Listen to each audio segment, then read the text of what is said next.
उसकी उसी के उपलक्ष्य में एक गाथा को हम लेने वाले हैं। ज्यादा हमने और कुछ नहीं लेना है। कि एक बार जेतवन में रह रहे थे तो एक बेलक शिष्य अस्थविर थे। जो क्या होता था, भिक्षाटन में जो कुछ मिलता था उन्हें, वो खाने के बाद जो बच जाता था उस भोजन को वो सुखा कर रख देते थे और ध्यान भावना में कई दिन बिताते थे और आवश्यकता होने पर थोड़ा अपनी भूख को मिटाने के लिए उस भोजन को खा लेते थे। तो वो डेली डेली भिक्षाटन पे जाना उन्हें बड़ा झंझट लगता होता है कुछ लोगों को। तो वो ये काम करते थे। तो इससे क्या होता था कि उस इन सब बातों को और भिक्षु लोग जो है जब जाने तो उन्हें कुछ कहने लगे। कोई अच्छा बोलने लगा, कोई कि बुरा है, ऐसा नहीं करना चाहिए। तो ये सब बातें जो हैं बुद्ध को भी ज्ञात हुई। तब बुद्ध ने जो है इस पद में ऐसा करने के लिए मना किया और जो अस्तवीर हैं उनके लिए एक बोला ये अच्छा नहीं है, तो प्रकट करने के लिए उपदेश दिए थे। तो एक गाथा के रूप में धम्मपद में उन्होंने बोला है,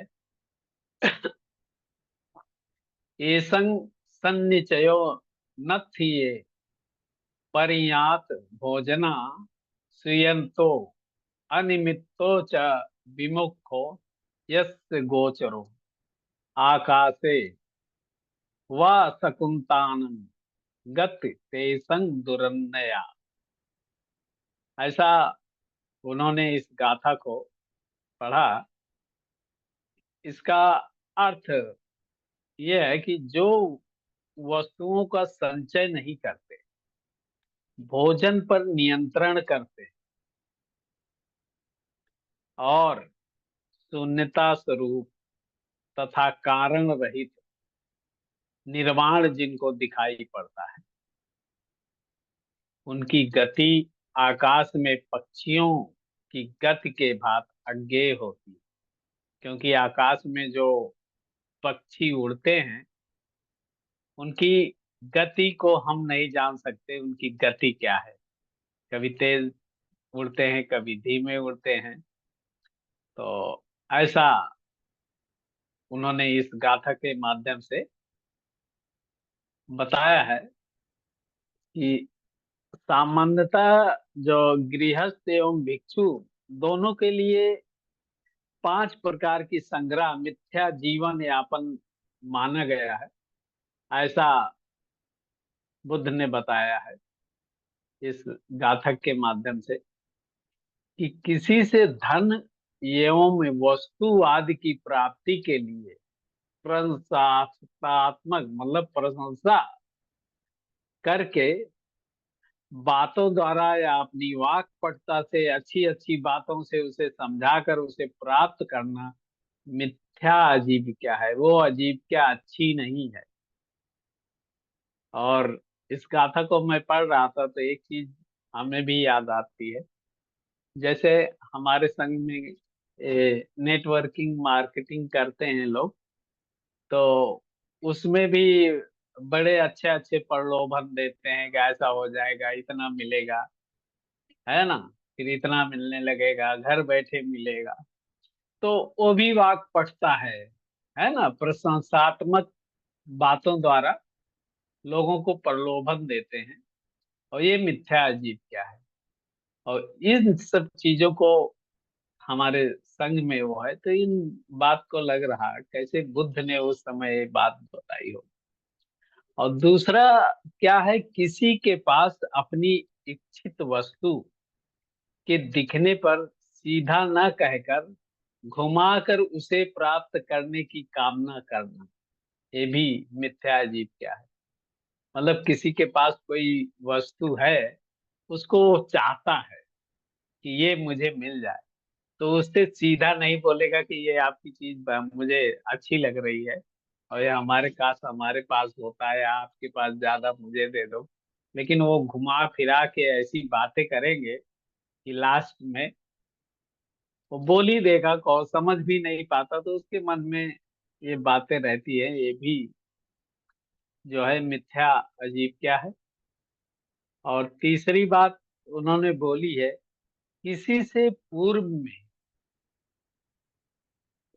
कुछ वस्तु तोहफे के रूप में प्राप्त की हो, पहले कभी तोहफे के रूप में उसे मिली हो और उसे उसका स्मरण दिलाते हुए पुनः प्राप्त करने की इच्छा करना, है ना, उसको बार बार याद दिलाना और पुनः उसे प्राप्त करने की इच्छा करना, तो ये भी अच्छी बात नहीं है। ये भी मिथ्या अजीब क्या है, इसको भी बुद्ध ने बोला है। और चौथी बात क्या है, किसी बड़े अधिकारी या धनवान के पास जाकर फल फूल आदि कुछ भेंट कर महत्वपूर्ण काम की सिद्धि करने का विचार या उपाय करना। होता ना, है ना, आजकल बहुत से घरों में साधु संत या ऐसे लोग आते हैं जो कुछ फूल दे देते हैं, किसी को प्रसाद दे देते हैं, या बहुत सारी कुछ ऐसे भेंट वस्तु दे के और अपना काम करवाना चाहते हैं। तो ऐसा विचार भी अच्छा नहीं अपने काम के लिए, और ये अक्सर होता है, लोग करते हैं। इसको भी बुद्ध ने सही नहीं माना। और जैसे कहते नहीं है कि किसी के पास जाते हैं तो कुछ अपना काम निकलवाना होता है तो कुछ लेके जाते हैं, वो भी जिससे आकर्षित हो या प्रसन्न हो, तो वो जो बोले तो उसको मना न कर पाए। तो ऐसा भी यहाँ मना किया गया है, या मना क्या, वो मिथ्या अजीब क्या है। और पांचवी बात, ये केवल भिक्षुओं के लिए है। भिक्षु व्यक्तिगत संपत्ति का संग्रह नहीं कर सकता है। मतलब वो अपनी संपत्ति जो है अकेले संग्रह नहीं कर सकता। यदि ऐसा करता है तो भिक्षु का मिथ्या जीवन यापन कहलाएगा। ये पांच बातें इस पद के माध्यम से बुद्ध ने बताई। लेकिन जहां आज विदेशों में विहारों, आश्रमों या अन्य धार्मिक केंद्रों में अधिपत्य अर्थात उत्तराधिकारी होने के लिए बहुत राजनीति होती है ना, कि हम इसके स्वामी हैं, हम ही इसके मालिक रहे, हम ही इसके वो रहे। ये उन उत्तराधिकारियों की नियुक्ति में अध्यात्म मापदंड न होकर चापलूसी, चाटुकारिता, वाकपटुता, व्यक्ति की सामाजिक पारिवारिक पृष्ठभूमि आदि को प्रमुखता लोग देते हैं, है ना। ऐसा होता है समाज आजकल के। और हमें जो लगता है इसका, इसी से हमारे भी विभिन्न केंद्रों पे सुसंवाद होता है, विसंवाद है, सुसंवाद नहीं है। तो ऐसे भी कारण है बहुत सारे, और जिसको मतलब बुद्ध ने इतने पहले बताया है। और ये भी है, बहुत सारे परंपराओं में बिहारों के अधिकारी या स्वामी जो होते हैं ज्यादातर अवतारी गुरु लोग बन जाते हैं। जबकि बौद्ध धर्म में अवतारवाद के बारे में कहना बहुत कठिन है, फिर भी कहते हैं कि बौद्धों में जो अवतारवाद है वो बौद्धोत्तर से भिन्न है। ये ऐसा नहीं है कि जैसे ये इसमें गीता में या और उसमें कहते हैं, यदा यदा धर्म ग्लानिर् भवति भारत के उद्देश्य को या इस दृश्य को कोई ईश्वर विशेष जो बैकुंठ आदि में विराजमान हो, और वह वहां से समय समय पर आवश्यकता अनुसार राम, कृष्ण, परशुराम, बहुत से सारे देवी देवता के रूप में संसार में उतर कर लोगों का हित करते हैं, या फिर सर्वव्यापी किसी निर्गुण रूपी ईश्वर का मानव के रूप में जन्म लेकर और अपने पैगंबर आदि किसी को भेजकर लोग कल्याण करता हो, है ना। यदि ऐसा होता, है ना, यदि ऐसा होता तो पाप से भरे इस संसार में हर समय किसी न किसी अवतार को भेजते रहना चाहिए, है कि नहीं। और हम सभी जानते हैं कि संसार में असत अधर्म का सदैव बोलबाला रहता है ना। आजकल उसको कुछ और भाषा में कहते हैं, बहुत कुछ बोलते हैं, अंधभक्ति या बहुत सारी बातें। तो ऐसा है ये। और उसमें हमारे उसमें बौद्ध में 3 प्रकार के अवतार के स्वरूप को हम समझ सकते हैं। कैसे? पहला जो है, कीट पतंग से लेकर सभी प्राणी अनंत कालों से कर्म और क्लेश बस भिन्न भिन्न योनियों में जन्म लेते हैं। किससे?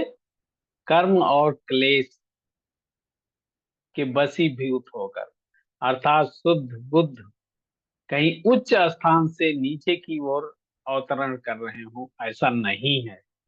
अपितु शुभ एवं अशुभ कर्म के योग से एक योनि से दूसरे योनि में जन्म लेते हुए निरंतर क्या होता है, जन्म मरण की श्रृंखला में हम बने रहते हैं। इसे भी एक प्रकार का अवतार कह सकते हैं, है ना। और थेरवाद के अनुसार अरहत की प्राप्ति तक ये जन्म मरण की परंपरा जो है निरंतर चलती रहती है। अरहत की प्राप्ति तक ये जन्म मरण की परंपरा जो है चलती रहती है, क्योंकि तृष्णा का समूल नाश कब होता है? अरहत की प्राप्ति पर ही होता है। नहीं तो ये तृष्णा जो है कब उभर कर आगे आ जाए, कुछ कहा नहीं जा सकता। और इससे क्या है, पुनः पुनः हमारा जन्म इस संसार में होता रहता है, कि व्यक्ति की तृष्णा मरते समय, उसे शरीर से अलग होते समय बहुत कष्ट पहुंचाती है, बहुत कष्ट होता है।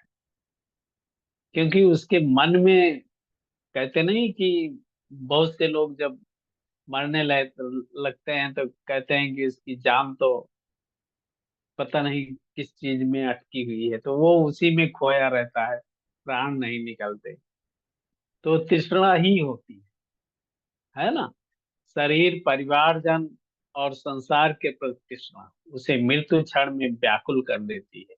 वही व्याकुल तृष्णा रूपी क्लेश हमें दूसरी योनि में जन्म लेने के लिए क्या करती है? मजबूर करती है।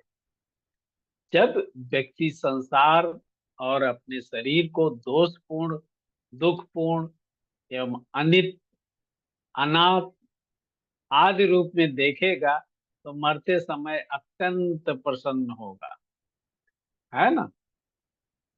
और यदि वो इस दुख से निवृत्त हो रहा है, कहीं भी आसक्ति नहीं रहेगी, तृष्णा शांत हो जाएगी, जीवन मरण की श्रृंखला विच्छिन्न हो जाएगी, और व्यक्ति क्या होगा? व्यक्ति को तभी उसको निर्वाण प्राप्त होगा। इस प्रकार से हम समझ सकते हैं। और दूसरा क्या है? दूसरा क्या है कि ये महायानी संसार के दोषपूर्ण जानकर भी दया और करुणा के चलते संसार में जन्म लेगा, क्योंकि जिन असंख्य कल्पों में प्राणियों ने समय समय पर अपनी अपना माँ बनकर हमारी सेवा की थी, वह अज्ञानवश इस संसार के अनित्य स्वरूप को नित्य मान, दुख को सुख मान, अनात्म को आत्म मानकर ये अनंत कष्ट भोग रहे हैं।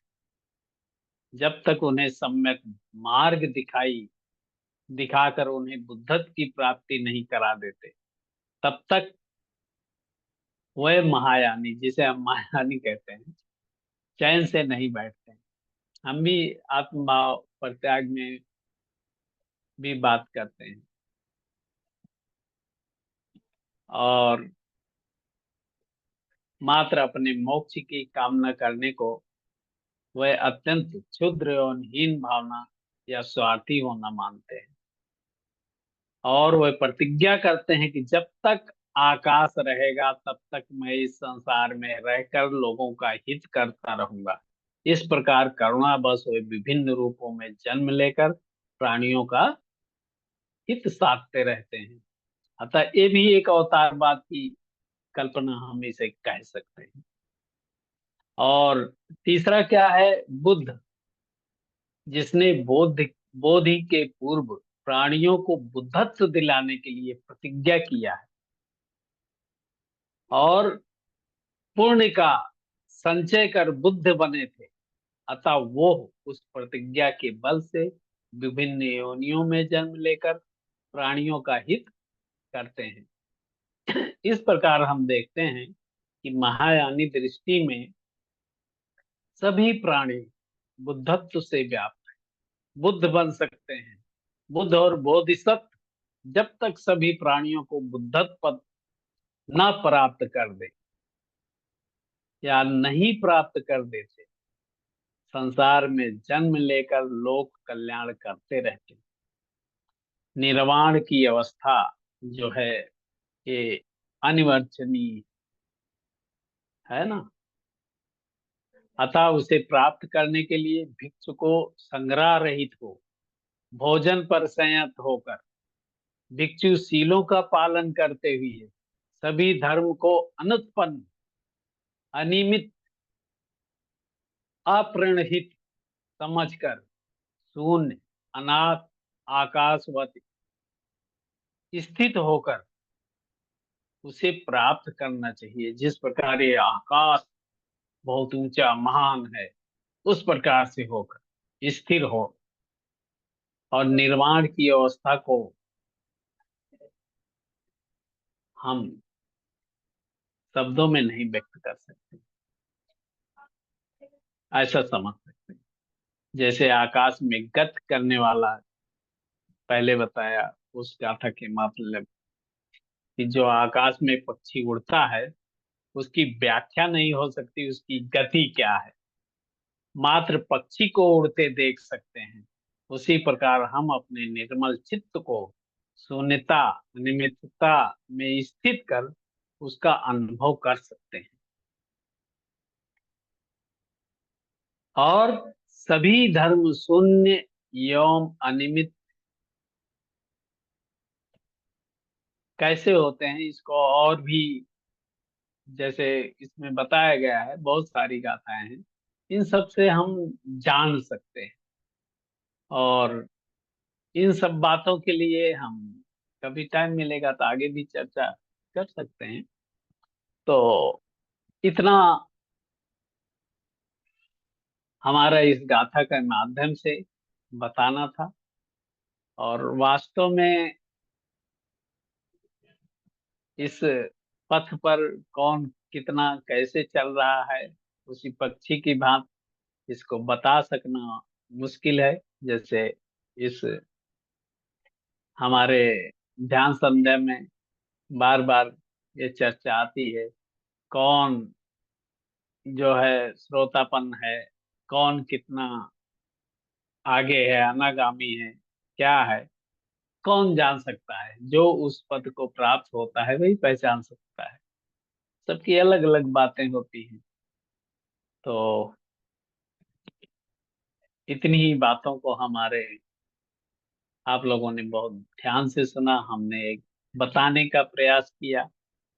मैं आप लोगों को बहुत बहुत साधुवाद देता हूँ, पुण्यानुमोदन करता हूँ, क्योंकि आज हम मैत्री भावना ध्यान करेंगे। 5 पारियों का ध्यान होता है, इसलिए हम ज्यादा आगे नहीं बढ़ेंगे, यहीं पर विराम देता हूँ। सभी को मैत्रीपूर्ण जय भीम।